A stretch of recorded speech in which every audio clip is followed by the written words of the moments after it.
Hello everyone, welcome to my YouTube channel. So here today we are going to be looking at DNA replication, the leading and the lagging strand. So now DNA replication occurs, it is termed as semi-conservative.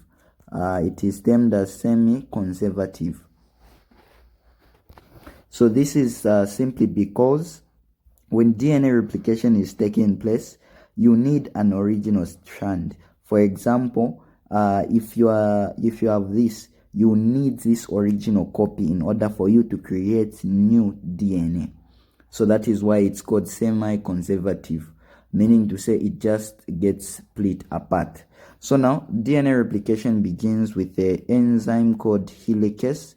So the enzyme helicase more like causes the DNA to unwind. So the DNA, the structure of DNA, remember it looks like something like this.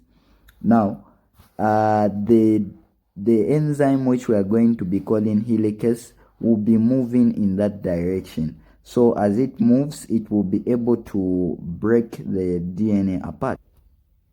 So as it moves like that, when it comes into contact there, it's more like it splits the DNA like that by opening it like that. So this is what we mean by DNA is semi-conservative, meaning to say you need an original strand in order for you to create new DNA. So when helicase unwinds DNA, it looks like something like this. So all of this part has been unwinded, as you can see. So as it reaches this point, then DNA, remember DNA is anti-parallel, meaning to say it runs from, let's say we have the 3' to the 5' like that. If this is 5' here, we are going to have 3' to the 5' like that. Now the situation created is that we still have the 3' there, we still have the 5' there.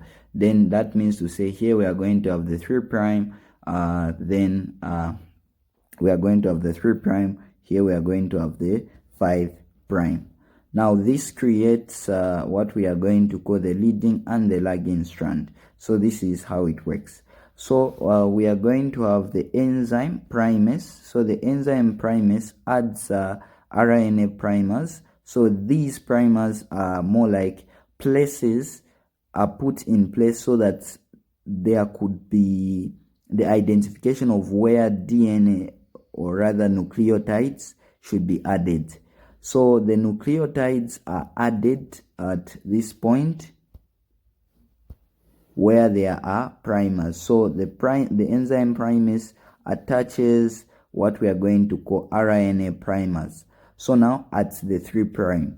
Then also here we are going to have the attachment of primers, which are more like identification sites, so that there is the identification of where DNA replication should begin. So it is put at the 3' like that. Now DNA replication occurs from the 3', so from here going to the 5' like that.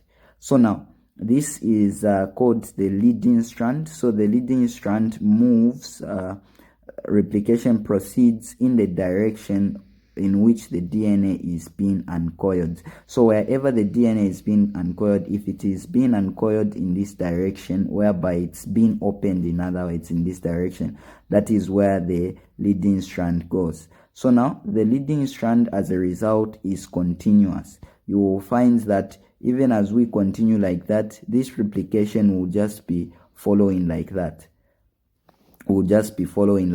Attaching primers like that. So there will be the attachment of bases, or rather nucleotides. So using complementary bases, they will be attached like that. So as we can see, this is what we have. So there is the attachment like that. As they attach nucleotides, there is the creation of new DNA like that. So new DNA is created like that, as there is the attachment and it's proceeding in the direction where the opening is happening. Now on the other hand, so this is the leading strand. So leading strand moves from 3' to 5'. So that means to say the new one that is attached, it is the 5'.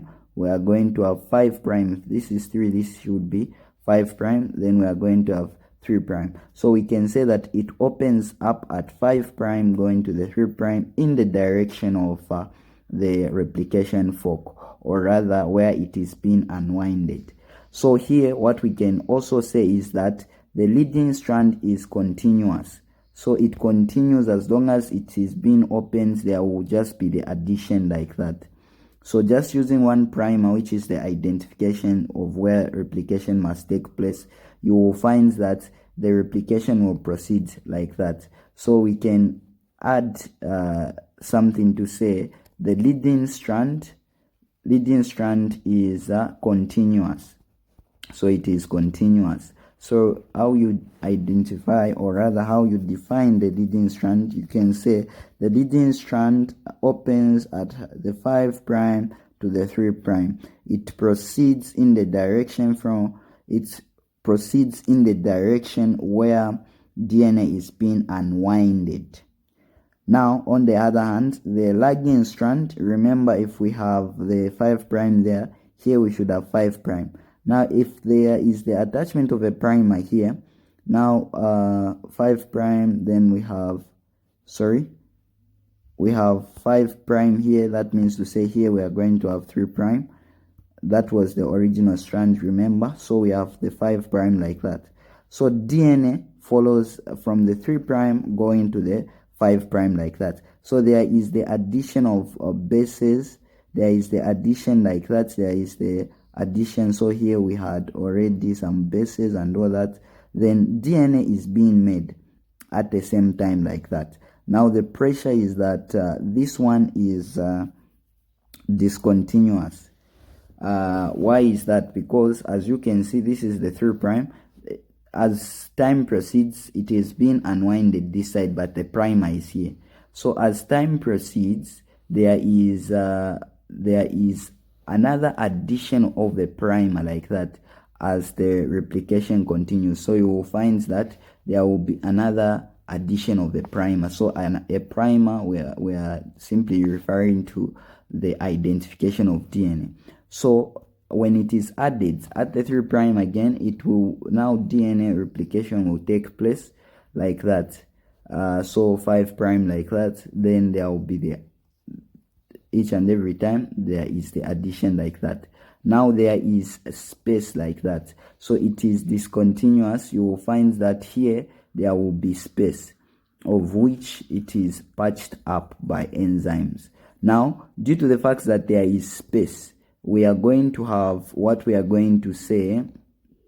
Due to the fact that there is space, we are going to call these fragments as Okazaki.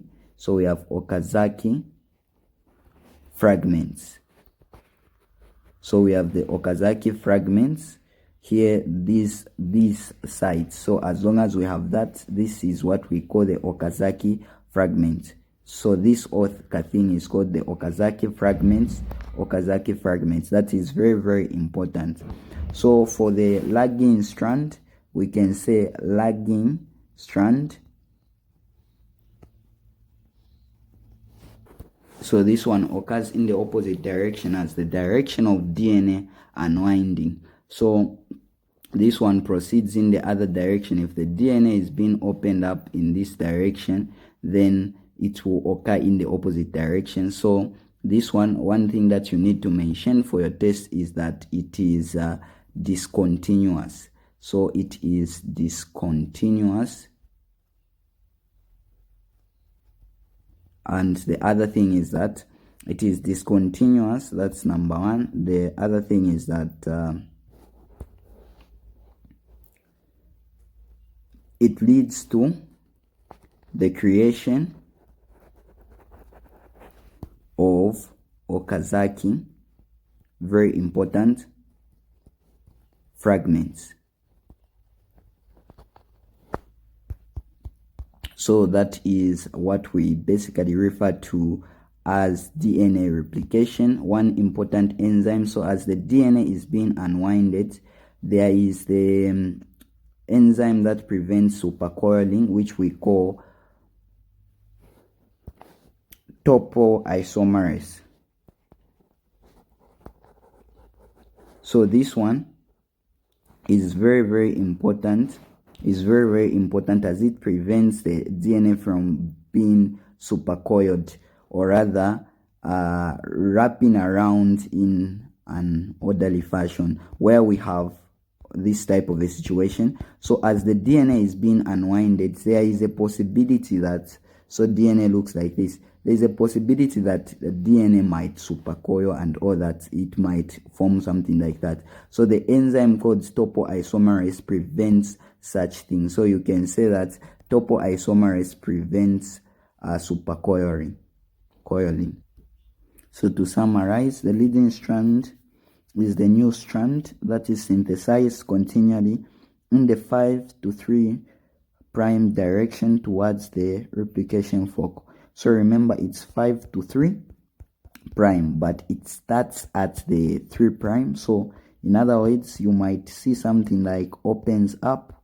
So we have the 3 prime. So it starts at 3 prime, but when we say opens, as you can see, if this is 3 prime, here it will be 5 prime. So it opens up at the 5 prime, going to the 3 prime there. So if you say opens up at the so 3 prime towards the replication fork, using the 3 prime to 5 prime template. So a template, remember, DNA is made up of 2 things. We have like that. It's more like it's a ladder like that. So both of these are templates, meaning to say they are reference points for which DNA can be copied. So that is what we have there. So using the 3 prime to 5 prime templates, meaning it's going in that direction, requiring only 1 RNA primer. So we just need 1 primer, then it will proceed in that direction throughout. Then we are going to have the lagging strand is synthesized discontinuously in short fragments called the Okazaki fragments in the 5 prime to 3 prime direction away from the replication fork, using a 5 prime to 3 prime template, requiring multiple primers, and the fragments are later joined using the enzyme called ligase. So the enzyme that joins those fragments is called ligase. So the enzyme that joins these fragments is called ligase. After DNA replication occurs, we can now finally have 2 strands, which when they are separated like that, that's how come we have 2 DNA strands. So that's how DNA is copied like that. So to produce 2, it is semi-conservative. So you can see that this is the original. So we can have the original there, we could have the original there, then you have the copied part. So we have the copied, we have the copied part. So that is all about DNA replication. So that is DNA replication. Thank you very much for watching. Hope you would like, subscribe, and share for more. See you in the next tutorial.